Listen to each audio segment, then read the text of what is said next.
Hay una historia que data de 2000 años que refiere a Akiva Ben Yosef. Akiva Ben Yosef vivió la época de la ocupación del Imperio Romano.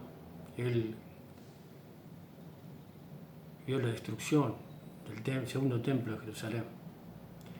Los romanos habían prohibido la enseñanza de la Torá. Y Akiva seguía enseñando Torá. Y Papus, un compañero, un amigo, le dice: Akiva, pará de enseñar Torá porque te van a capturar los romanos y te van a matar. Y Akiva le responde con una sonrisa, diciendo: permitime que te cuente una parábola, una fábula. Y le dice que estaban los peces en el río, de un lado al otro, yendo y viniendo, y acerca la zorra. Y les pregunta: ¿por qué están tan nerviosos, tan inquietos?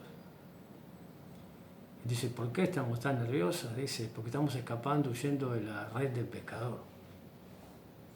Y la zorra, que es zorra, le dice: bueno, salgan del río, quédense acá en la tierra, en la orilla, que van a estar a resguardo de la red del pescador.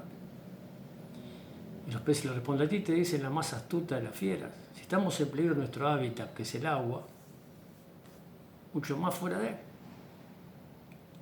Y Akiva le dice a Papu, dice: la Torá, se dice que la Torá es como el agua, de hecho no se puede pasar más de 2 o 3 días sin leer un párrafo de Torá. Se aconseja no pasar más de 2 o 3 días, porque uno puede estar más de 2 o 3 días sin tomar agua. Y si estamos en peligro con la Torá, mucho más en peligro sin la Torá. La Torá es el fundamento de Occidente.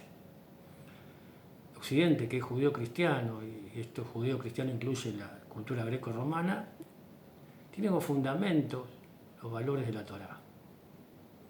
La Torá es la manifestación escrita, es una síntesis de muchas enseñanzas, tiene mucha saga, que es la Kabbalah, que es la enseñanza oral. La discusión de ese texto tiene montones de consecuencias, de secuelas. Antes de la Torá se aduce, se dice que está el Sefer Yetzirah, que se atribuye a Abraham Avinu, que es un tratado lingüístico, entiendo, donde se explicita la realidad humana y lingüística, hecha de palabras, que eran artefactos, que explicita cómo influyen estas palabras en los espacios-tiempo. Espacio-tiempo, cualquier espacio-tiempo. En el siglo III, Yehuda Nasi y un grupo de escribas realizan, en palabras de Isaac Ginsburg, la primera revolución dentro de la Kabbalah. Escriben lo que no se podía escribir. Esto que es la enseñanza oral, las discusiones. Se condensan en 63 tratados, 6 órdenes, toda la enseñanza oral en la Mishnah. Muy bien, la Gemara. En Babilonia y Jerusalén se discute esta Mishnah y se conforma la Gemara. En Babilonia dan prevalencia a las discusiones, al pilpul, en Jerusalén a las conclusiones. En el siglo XI los Tosafot, con Rashi a la cabeza,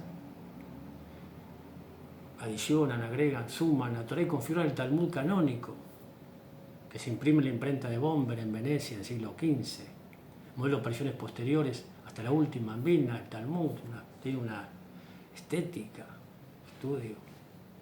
Siglo XI también está el Kusari, o Kusari es el libro que se basa en un sueño, una historia de un pueblo, siglo VIII.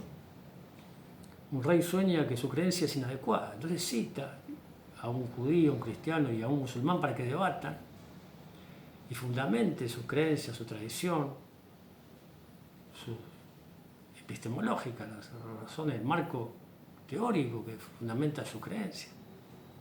Yehuda Halevi, poeta, filósofo. Y Shmuel Gabirol, contemporáneo, con su Makor Jaim, fuente de vida, su Keter Malhut, poeta también, pensador, Malají. Siglo XII, Maimónides, con su Mishneh Torah, su vida de los perplejos, etc. Médico, filósofo. Siglo XIII, Juan Abulafia, con sus textos, sus técnicas meditativas, la Cábala extática, sus libros de práctica, manuales de práctica de meditación.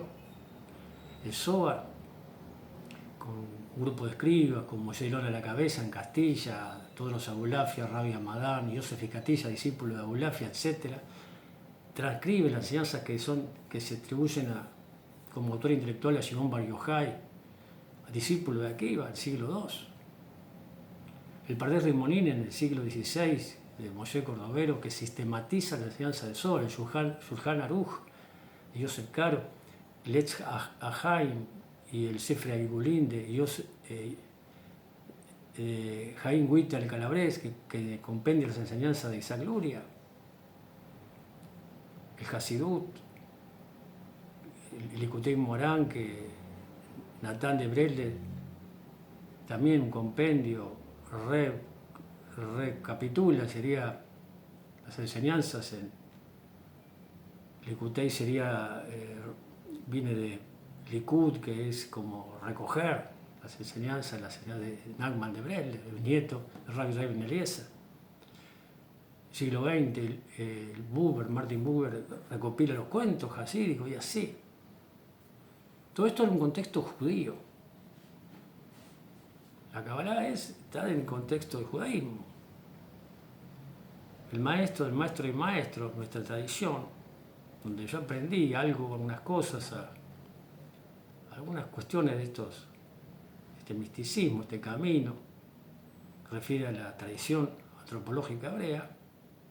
Era un judío, mi bisabuelo espiritual sería un judío que sale de una yeshiva judía que Villa Crespo es el barrio de judíos en Argentina, y abre una yeshiva para todo el mundo, plural, mixta, donde se acogían a judíos, no judíos, gentiles, pero que tenía un orden, como está yeshivano. Les poníamos túnicas negras, había cierta iniciación, y había que llegar 15 minutos antes mínimo de la clase, de la charla, que siempre se demoraba. Este maestro era un gran psicoterapeuta, donde había magia en ese consultorio. Yo he visto milagros, gente con problemas de salud. Y para meditar, prepararse para hacer la clase, meditar, estar preparado. Hoy sería inconcebible, uno llega por una charla, gente llega, se pauta a las 5, llega a 5:10, 5:20. Estaba prohibido preguntar por 7 años. Claro, si no leía todo eso, había una biblioteca que, como otra pared que hay en mi espalda, de 2 metros de alto, cerrada con llave, con una tapa de vidrio. Había todos estos libros en hebreo. Una vez se espiaba, leía. Se respondían esas preguntas, yo no estudiaba entonces ese tiempo. No había casi que preguntar, escuchar esas discusiones, ese análisis de esos textos llevados a nuestra lengua, para forma coloquial, para que todo el mundo pudiera acceder. Una tradición que tiene miles de años. Y había en la puerta, en la pared, que arriba de la puerta había un cartel, una placa de mármol que citaba un versículo, 32:26 de Éxodo, que en hebreo es Mi le Hashem Eli, se traduce quien esté por Hashem, hacia mí. Hashem es la contracción del verbo ser, estar y existir en pasado, presente y futuro, siendo, estando y existiendo, pura existencia. Quien está por la existencia, por la vida, hacia mí. Se acogía a todo el mundo. Yo escuché una vez que había, por suerte se escriben, ahora se difunde la Kabbalah, pero ya había montones de textos. Claro, hay que acceder a esa lengua. Y en el capítulo que esta semana se lee, que es la sección, para allá de vos, la vida de la Torá en 52 parashot, secciones, que va del capítulo 10, versículo 1, de Éxodo al capítulo 13, versículo 16, sucede la matanza de los primogénitos. Y el uno que lee, que estudió, yo hace 30 años que vuelvo sobre el texto, se lee 52 semanas y otro año y se profundiza en el texto, uno entiende y dice, ¿cómo puede ser que ese Dios de Abraham, Isaac y Jacob, ese Dios misericordioso, que prueba a Abraham, sí, Ahí el Talmud se explicita, hay un ensayo de Elie Wiesel, donde dice que al momento que está atando la quedada de Isaac y lo va a matar, el ángel le dice, no lo mates.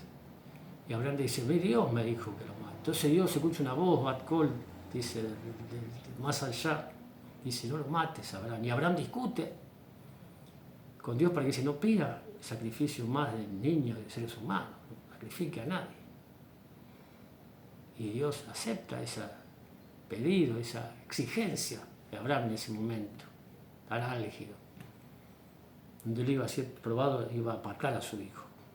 Entonces no puede ser, uno entiende que tiene cierta intuición y viene leyendo nada más el texto y tiene cierta inteligencia, no puede ser el mismo Dios el que mata a los primogénitos. Yo digo que ningún Dios puede matar a los primogénitos. Entonces, ¿quién es el que mata esa Torah que enmascara una realidad, una histórica, se disfraza con nombres, la cronología es entreverada? ¿Quién mata a sus primogénitos? El agua, que es como la Torah, en algunos cuerpos, como el huevo lo endurece, lo hace duro, y a la papa lo ablanda, lo hace más tierno, flexible. Cuando uno está preparado para esa verdad, es el agua, puede hacerlo muy duro y crear una realidad histórica que tiene sus consecuencias en el tiempo. La pregunta es quién es capaz de matar a primogénitos o a otros en nombre de Dios. Como dice esta insinuación, se dice en alguna yeshiva, en alguna clase, se revela un palmo y se ocultan dos.